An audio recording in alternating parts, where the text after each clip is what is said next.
Hey everyone, my name is LadyErynn and welcome to my world. This has definitely been a stressful day for me. I have been trying to get this video up all morning, or I've been trying to get a video up all morning, and nothing is working in my favor.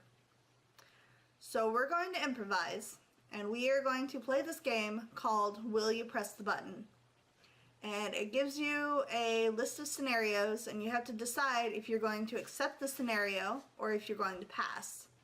And I believe it will be a good way for you guys to kind of get to know me a little better, because some of these questions will have interesting answers. So let's get in and see what the first question is. Famine, affluence, and morality will be solved worldwide, but your country will perish. My first question with this is, why does morality have to be solved? Are we talking about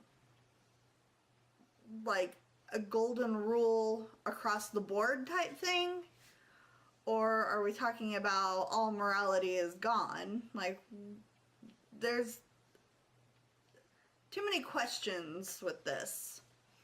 But as far as solving the world's problems at the expense of my own country, I might be okay with it, because if the world's problems are solved, my country and its inhabitants can just move and find a better life somewhere, more likely than not. So I'm gonna say let's press the button, because I probably have a small country anyway, because I shouldn't be in charge of a country in the first place. But if I can solve famine, affluence, and morality. Actually, no, because like I said, there's too many questions there. There's too many. I'm going to pass on this question. And my country will be the greatest country in the world. I will not. Next question, please. You have the ability to teleport instantaneously to anywhere on Earth, but you die in 25 years. This is kind of a struggle for me, because I am afraid of dying. Like, that's the plainest and simplest way I can explain it. But if my fear of dying stems from a sense of not having done anything purposeful with my life, so with this, if I have the ability to teleport anywhere, then maybe I can go somewhere and do some good and actually make something of my life. And then by the time 25 years are up, I'll be fine with it. Like, I'll be ready. So I don't know. Like, I'm really struggling with this one. And that's why I wanted to play this game, because it gives you these questions that make you really think. But it's like, I don't want to die at all, but at the same time, if I get to teleport anywhere I want to, and I can go somewhere and do some good without having to worry about travel expenses and such, which is what kind of keeps me from doing anything right now. But still, it's that question. And then there's the whole fact, like, in 25 years, am I going to be leaving a family behind? Like, what kind of legacy am I going to leave behind? I think I'm going to push the button, because, like I said, if I can go around the world and do some good, maybe in 25 years' time I'll be ready. So we're going to push the button. That was a good question. Next one, please. You're able to travel back and forth in time, but every time you use this ability, a small piece of your life is taken away. Adding on to that, if you overuse the ability, you'll suffer with stubborn and dangerous migraines, a bloody nose, and puking blood. That seems like a whole lot of catch for a little bit of time travel, so I am going to pass on this without very much thought, because I don't like those side effects. That's the same as, you get a bottle of medicine and it's like, it'll cure your headache, but side effect is death. So, next question, please. You can kill or bring back to life anyone you want, but every time you do it, you lose 10 months to a year of your own life. Essentially, what I'm getting from this is I'm using up my own time to either enhance or detract the time of somebody else. So I don't, like, there are a few people that I could think would be good to revive, and a few people that I could think would be good to get rid of, but not at the expense of my own life, because in the grand scheme of things, my life is my own and everybody else's business is not my own. So I am going to pass on this question because I don't want that kind of responsibility. Next question, please. You can speak any language fluently, but you stutter terribly in your native tongue. I'm good with this. I'm going to accept this button because I would love to be able to speak. Let's see, there are a few languages that I've always wanted to learn. I would love to learn how to speak Norwegian. And I know that sounds really random, but I really, really want to go to Norway someday, and I would like to be able to speak in the native tongue whenever I do go. I would like to learn more French. I have learned a little bit of French whenever I went to Paris, but I only knew like 4 or 5 words, and I would like to be able to speak conversationally with them. And I want to learn Latin. I want to learn how to read and speak Latin. Because as a writer, I feel like Latin is a language I should know. Because it's something that can be used. And I like to write stories that have a lot of magic in them. And Latin is very magical to me. Even if it is a dead language. So I'm going to press this button because I'm not very good with speaking in English anyway. Like, I am, but at the same time, I kind of stumble over myself a little bit, so a stutter isn't going to be that. If I can speak fluently in any language except English, but I can speak enough English to get by when I need to, I think I'll be okay. So I am going to press this button and accept that. Next question, please. The fictional character that you have the biggest crush on comes to life in the real world, but he or she is reeling from the fact that their existence is completely pointless and will most likely be driven insane by this realization.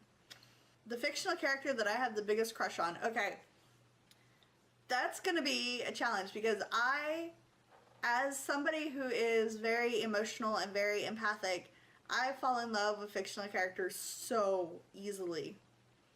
Like, the ones that I've had the longest crush on, let me see if I can remember all of them. Wolverine from X-Men. I've had a crush on him since I've been in love with him since I was about 13 or so. And he's always kind of been my go-to fictional character whenever it comes to like crushes and stuff. And Hugh Jackman is only a small part of that because he brings Logan to life so well, and he's a phenomenal actor himself. So Wolverine would have been my biggest crush if the Avengers had not made me fall in love with Loki. And Loki is another one, like Tom Hiddleston, another phenomenal actor, but his portrayal of Loki, it's just amazing. It's just amazing. So, Wolverine and Loki, Sherlock Holmes, the BBC version with Benedict Cumberbatch. Yeah, he's definitely on my list. There's so many. Who else? So, Wolverine, Loki, Sherlock Holmes. I had another one in my head just a second ago, and it's gone now. I don't know where it went. I don't know, but we'll stick with those 3 for a minute. But I wouldn't mind them coming to life, honestly, because it'd be amazing. But at the same time, they kind of already are alive because the fandoms that surround them keep them alive. And we can skip the insanity of their life being pointless, because their life wouldn't be pointless. I mean, if they came to life and the fandoms around them would give them a purpose. So we're gonna skip this button because I believe that these characters, they already are alive. Next question. We'll only do a few more of these because I don't want this video to be terribly long, just in case it goes wrong as well. You learn how to solve all of humanity's problems, but you can never tell anyone about them and you can't solve them on your own. I'm a little confused by this question because if I can't solve them on my own, how did I figure out how to solve them in the first place? And if I can't tell anyone about them, there's no point. So I'm gonna skip because I don't want that kind of burden. Because if I know how to solve disease and world hunger and stuff like that, then yeah, I'm gonna tell somebody about it. I mean, that's just selfish on my part if I don't. So I will not have that burden because I do not want that burden. Next question. Get $1 billion. $1 billion.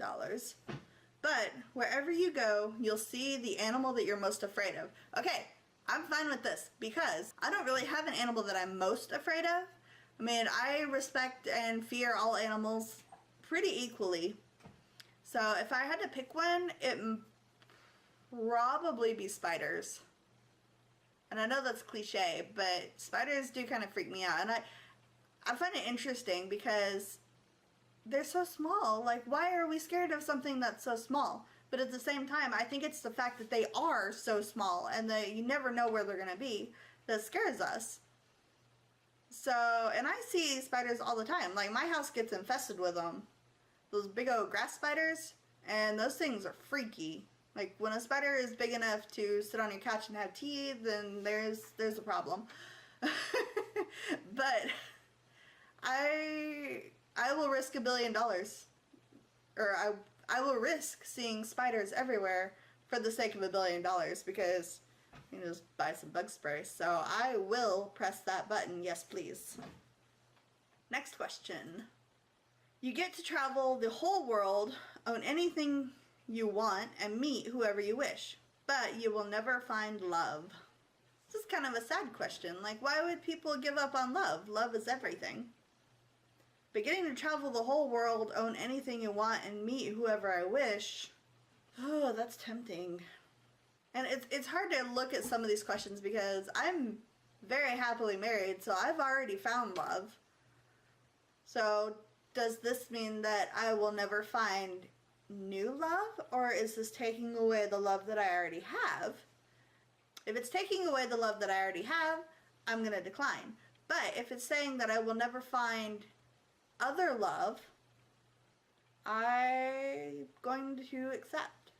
Let's assume for the moment that you will never find love from the point that you press the button, which means I still get to keep the love that I have, but I can't find any new love in the people that I meet.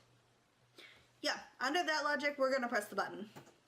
Because I want to travel the world, own anything I want, and meet whoever I wish. That's definitely a good bargain. So, next question. You will get unlimited wishes, but every time you make a wish, someone you love dies. I am going to pass on this because, like I said earlier in the video, I'm someone that's afraid of death. And that doesn't really mean my own death necessarily, as it means, well, it does mean my own death, but it also means that I'm afraid of other people dying. And I'm not going to get into a whole religious spiel about heaven, hell, or whatever. But the hard truth is, like, you don't know what comes after. Nobody does. And I don't want to lose any more of my family members, you know? So I am going to pass on that. And I think that is a good place to end this video. Let me know in the comments if you would like to see more of Press the Button. I think we will come back to it because I like discussing these dilemmas with you. And be sure and subscribe for more videos like this. Hopefully I can figure out my software or whatever it is that's just making everything awful today and be able to give you guys some more quality content. Thank you guys for watching, and I will see you next time.